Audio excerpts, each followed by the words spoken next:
يهد له فلا مضل له ومن يضلل فلا هادي له أشهد أن لا إله إلا الله وأشهد أن محمدا عبده ورسوله. Informasi agenda Ramadan Masjid Kiai Haji Madahan 1446 Hijriah. Imam dan penceramah kajian subuh pagi hari ini Ustadz Dr. Andes Haji Prakopo.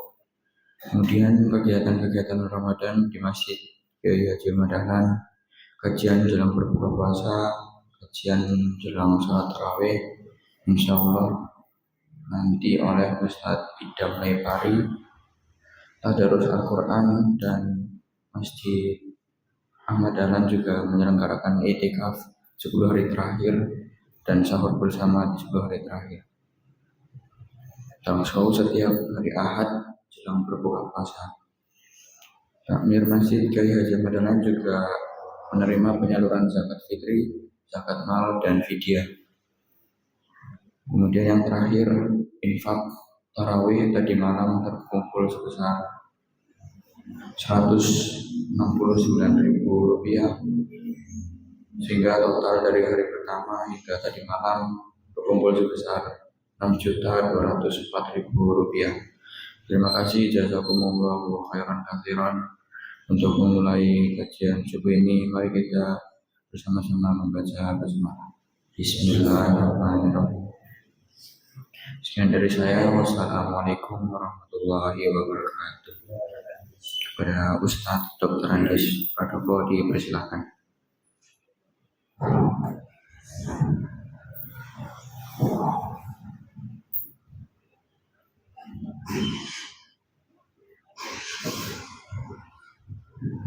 Bismillahirrahmanirrahim. Assalamualaikum warahmatullahi wabarakatuh.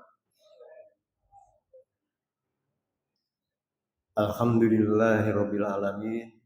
Wassalatu wassalamu ala asyrofil anbiya'i wal mursalin wa ala alihi wa sahbihi wa man tabi'ahum bihuda ila yaumil qiyamah. Asyhadu an la ilaha illallah wahdahu la syarikalah wa asyhadu anna Muhammadan abduhu wa rasuluh. Allahumma sholli wa sallim wa barik ala Muhammadin wa ala alihi wa sahbihi ajmain. Amma ba'd. Ibu-ibu, bapak-bapak, jamaah Masjid Kiai Haji Ahmad Dahlan rahimakumullah.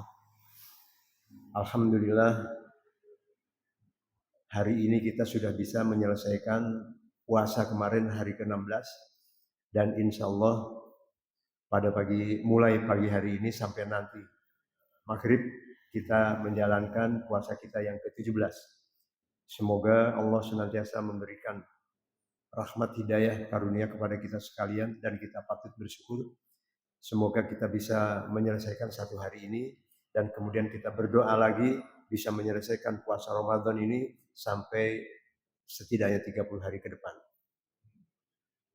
Rasa syukur ini perlu senantiasa kita panjatkan kehadirat Allah Subhanahu wa taala, Sang pemberi kenikmatan dan karunia kepada kita sekalian. Maka kewajiban kita hanya satu, adalah bersyukur. La in syakartum la azidanakum wa la in kafartum inna adzab lasyadid. Akan terus bertambah kenikmatan kita, karunia kita, rezeki kita dan sebagainya ketika kita bersyukur. Naudzubillah, apabila kita kufur, maka azab Allah yang pedih akan tertimpa kepada kita sekalian. Naudzubillah. Salawat dan salam semoga tercurah pada Nabi kita Rasulullah Muhammad sallallahu alaihi wasallam. Beliau adalah uswah hasanah kita. Kita berusaha sekuat tenaga bisa menjalankan sunnah-sunnahnya sampai kita tidak kuat apa-apa lagi. Jadi tidak ada kata berhenti untuk menjalankan sunnah-sunnah, tidak ada kata berhenti untuk meningkatkan ketakwaan dan keimanan, tidak ada kata berhenti untuk senantiasa berbuat baik dalam keseharian kita. Yang kita harapkan setelah itu kita pulang ke hadirat Allah Subhanahu wa taala dalam keadaan bersih, dalam keadaan kosong, tidak ada dosa yang mengikuti kita. Oleh karena itu, kesempatan tarbiyah Ramadan ini benar-benar kita manfaatkan dengan sebaik-baiknya. Anggap saja Ramadan ini adalah Ramadan yang terakhir bagi kita semua. Bapak-bapak, ibu-ibu rahimakumullah. Pagi hari ini kami ingin membicarakan hal yang mendasar, dan ini ya sudah tidak populer. Karena apa? Karena yang akan kita bicarakan itu masalah takwa.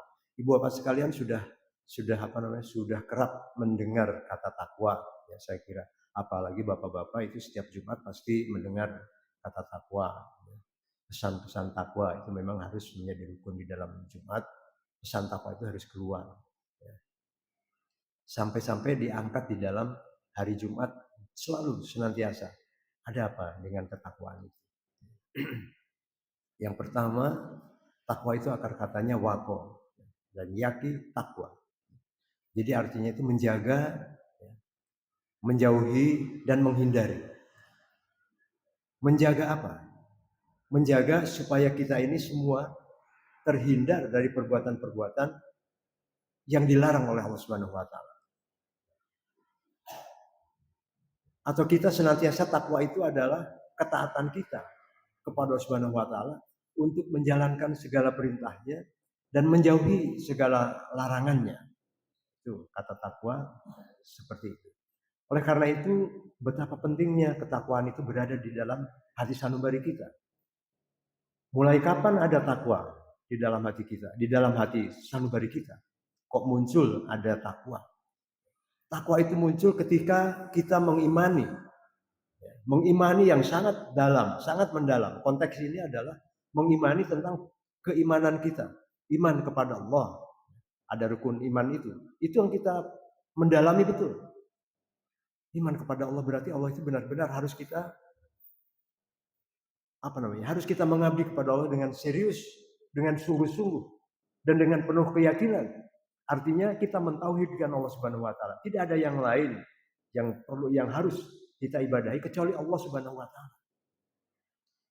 Kalau itu benar-benar kita yakini dengan sepenuhnya, maka insya Allah tidak ada orang setelah berdoa kepada Allah Subhanahu wa taala keluar dari tempat kita berdoa, kemudian kita juga berdoa kepada yang lain selain Allah. Tidak akan terjadi semacam itu.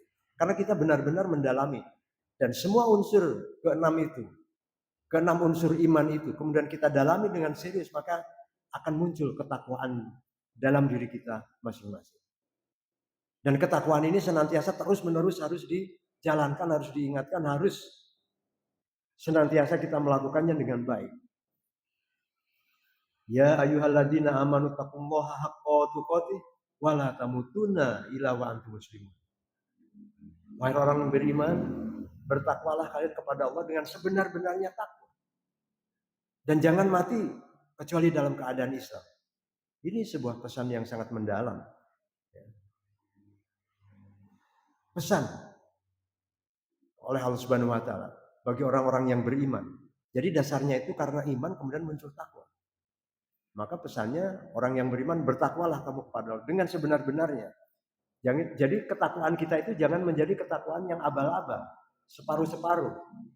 Bisa terjadi karena ya itu tadi, karena kita belum sangat mendalami tentang keimanan kita. Konteks ini lagi. Allah Subhanahu wa taala, malaikat, kitab-kitabnya, nabinya, hari akhir, qada dan qadar. Itu semua harus benar-benar didalami dan ini dipercayai di dalam hati kita, kemudian diucapkan dalam lisan kita dan diamalkan di dalam perbuatan kita.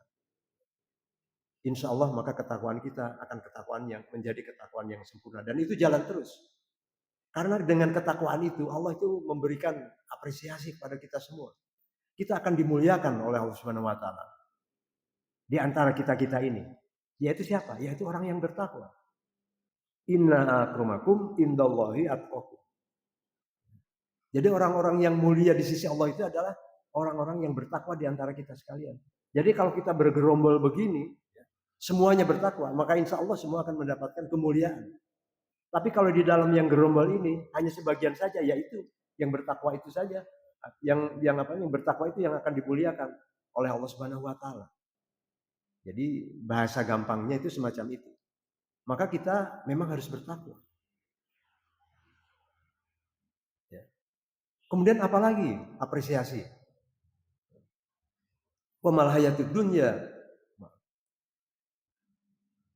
bahwa surga, ya, wa jannatin ardhuha samawati wal ard uidat lil muttaqin. Jadi surga yang seluas langit dan bumi itu akan diperuntukkan bagi orang-orang yang bertakwa. Ini apa namanya, apresiasi dari Allah Subhanahu wa taala kepada kita sekalian. Kalau kamu itu bertakwa, maka kamu akan mulia. Kalau kamu bertakwa, surga jaminannya akan diberikan kepada orang yang bertakwa. Nah, ini makanya kemudian kita diberikan pilihan. Bagi orang-orang Islam, orang-orang mukmin yang kuat, kemudian berakal, maka kita akan memilih ketakwaan itu. Maka seyogianya kita jangan sampai keluar di dalam ketakwaan kita. Kita harus tetap berada, mempertahankan kekuatan kita untuk mempertahankan diri. Takwa berada di dalam ring ketakwaan kita. Kalau kita di luar ring ketakwaan kita, jangankan ngambu apa namanya surga, jangan memasuki surga, tidak bisa. Ngambu saja tidak bisa kalau kita tidak bertakwa. Maka apakah gunanya selama kita hidup sekian puluh tahun, yang itu sebenarnya hanya sebentar saja. Ya. Hitungan 60, 70, 80 itu hanya sebentar di dunia ini. Tapi yang kekal nanti di akhirat. Kalau kita tidak berada di dalam ring ketakwaan kita, apa gunanya yang semacam itu?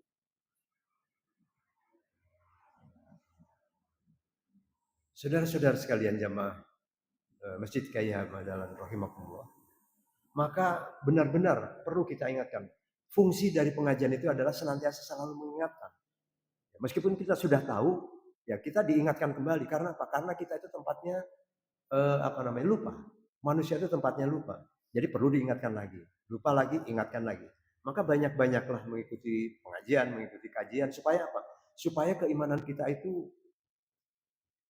kuat, semakin kuat, dan kita tetap berada di dalam ring ketakwaan itu. Jangan sampai keluar dari sana. Kalau kita sudah tidak berada, berarti kita tidak ada artinya hidup ini. Maka kemudian apa yang harus kita lakukan? Ya mari kita pelihara keimanan dan ketakwaan kita ini dengan sebaik-baiknya. Ya. Dengan penuh kesadaran. Jadi konstruksi berpikir kita tentang ketakwaan itu benar-benar, oh takwa itu memang betul. Jadi saya harus memelihara ketakwaan. Alhamdulillah. Kita ini dilahirkan sebagai seorang muslim yang tentu saja kemudian berislam.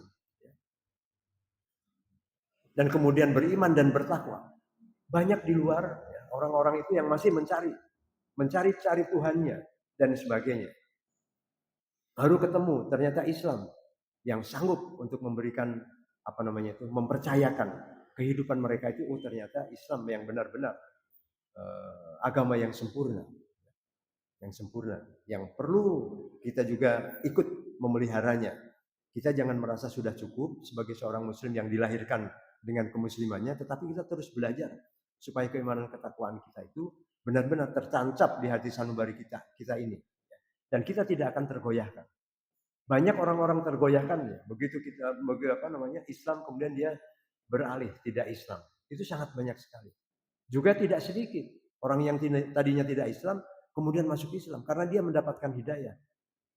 Lebih berarti orang yang masuk ke dalam Islam karena dia mendapatkan hidayah. Jangan sampai kemudian kita kehilangan hidayah. Penting bagi kita sekalian. Ibu-ibu, bapak-bapak rahimakumullah. Kiranya pada pagi hari ini itulah yang bisa saya sampaikan. Semoga di dalam pertemuan kita yang singkat ini adalah manfaat dari apa yang disampaikan. Mudah-mudahan kemanfaatan itu bisa menjadikan amal jariah kita, ya, insya Allah. Dan kita semua diterima amal ibadah, amal soleh kita. Setiap kali kita beribadah diterima oleh Allah Subhanahu wa taala. Dan marilah kita tutup kajian pada pagi hari ini dengan membaca hamdalah. Alhamdulillahirabbil alamin. Terima kasih atas perhatiannya. Bila itu wal hidayah. Assalamualaikum warahmatullahi wabarakatuh.